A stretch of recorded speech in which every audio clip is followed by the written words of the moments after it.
Kaiju number 8 ఇది ఒక action comedy anime. Demon slayer చూసాక నెక్స్ట్ ఏ యానిమే ట్రై చేద్దామా అని సెర్చ్ చేస్తుంటే ఈ యానిమే కనిపించింది. ట్రైలర్ అండ్ ప్రెమైస్ కొంచెం ఇంట్రెస్టింగ్ గానే అనిపించాయి. అండ్ ఎలానో ఇప్పటికీ ఒక్క సీజన్ వచ్చింది కదా అని ట్రై చేశా. సో మరి ఈ యానిమే పైన నా ఒపీనియన్ ఏంటి అనేది ఈ వీడియో త్రూ మీతో షేర్ చేసుకోబోతున్నా. దానికంటే ముందు నాదొక చిన్న రిక్వెస్ట్, నా ఛానల్ ని మీరు ఇంకా సబ్స్క్రైబ్ చేసుకోకపోతే please do subscribe to my channel. ఈ కైజు నంబర్ 8 స్టోరీ గురించి షార్ట్ గా చెప్పాలి అంటే, మన వరల్డ్ పైన మరీ ఎక్కువగా జపాన్ లో కైజు అనే మాన్స్టర్స్ రెగ్యులర్ గా అటాక్స్ చేస్తుంటాయి. అయితే జపాన్ వాళ్ళు ఈ కైజుతో ఫైట్ చేయడానికి ఒక స్పెషల్ ఫోర్స్ ని ఎస్టాబ్లిష్ చేస్తారు. అయితే మన మెయిన్ క్యారెక్టర్ అయిన కాఫ్కా హిబినో ఎలా అయినా ఆ జపాన్ ఫోర్స్ లో జాయిన్ అవుదాం అనుకుంటాడు. అయితే ఒక రోజు అనుకోకుండా ఒక వింత జీవి కాఫ్కా బాడీలోకి ఎంటర్ అవడంతో కాఫ్కాకి కైజులా మారే ఎబిలిటీస్ వచ్చేస్తాయి. ఇక ఆ తర్వాత ఏం జరిగిందనేది ఈ anime season 1 basic plot. Story of this anime was good. నాకైతే ఈ స్టోరీ కొంచెం ఇంట్రెస్టింగ్ గానే అనిపించింది. Although similar kind of contents ఇప్పటికే చాలా చూసినా సరే I liked it. Narration and writings are very good in this anime. Basically నేను underdog becoming the powerful kind of stories కి పెద్ద ఫ్యాన్ ని.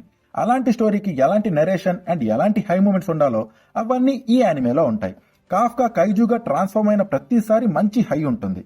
Specially 10th episode was bang on. అంతే instant high వస్తుంది. యాక్షన్ అండ్ హై మూమెంట్సే కాకుండా decent humour and fun elements ని కూడా బాగానే ప్లేస్ చేశారు. Character development was very good in this anime. ఈ యానిమేలో ఉండే ఒక్కో క్యారెక్టర్ కి ఒక్కో స్టైల్ అండ్ ఒక్కో ఇంపార్టెన్స్ ఉంటుంది. అండ్ ప్రతి క్యారెక్టర్ ఇంట్రెస్టింగ్ గానే ఉంటుంది. I liked the dynamics between Kafka and Ishikawa. ఈ యానిమేలో మెయిన్ క్యారెక్టర్ అయిన కాఫ్కా క్యారెక్టర్ ప్రెజెంటేషన్ నాకైతే నచ్చింది. అలానే Kikoru and vice captain characters కూడా మంచి ఎంటర్టైనింగ్ గానే ఉంటాయి. Action scenes are very good. Action scenes super గా ఉంటాయి.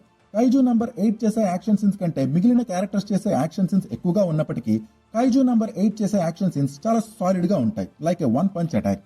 ఇక మ్యూజిక్ మ్యాటర్ కి వస్తే, మిగతా టైమ్స్ లో మ్యూజిక్ బాగానే ఉంటుంది, కానీ కాఫ్కా సెకండ్ టైం నుంచి కైజుగా ట్రాన్స్ఫార్మ్ అయిన ప్రతిసారి సాలిడ్ బ్యాక్గ్రౌండ్ స్కోర్ వస్తుంది. మంచి హై ఇచ్చేలా ఉంటుంది ఆ మ్యూజిక్. ఇక విజువల్స్ అండ్ టెక్నికల్ ఆస్పెక్ట్స్ కూడా బాగానే ఉంటాయి.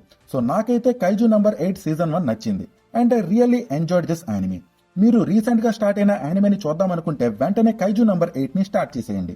ఇది క్రంచీరోల్లో తెలుగులో కూడా అవైలబుల్ గా ఉంది. బట్ కుదిరితే ఒరిజినల్ వర్షన్ చూడడానికి ట్రై చేయండి. So that's it from this video. మీకు ఈ యానిమే ఎలా అనిపించిందో కమెంట్ చేయండి. అండ్ ఈ వీడియో నచ్చితే లైక్ చేయండి. And please do subscribe to my channel. Thank you. Take care. Bye.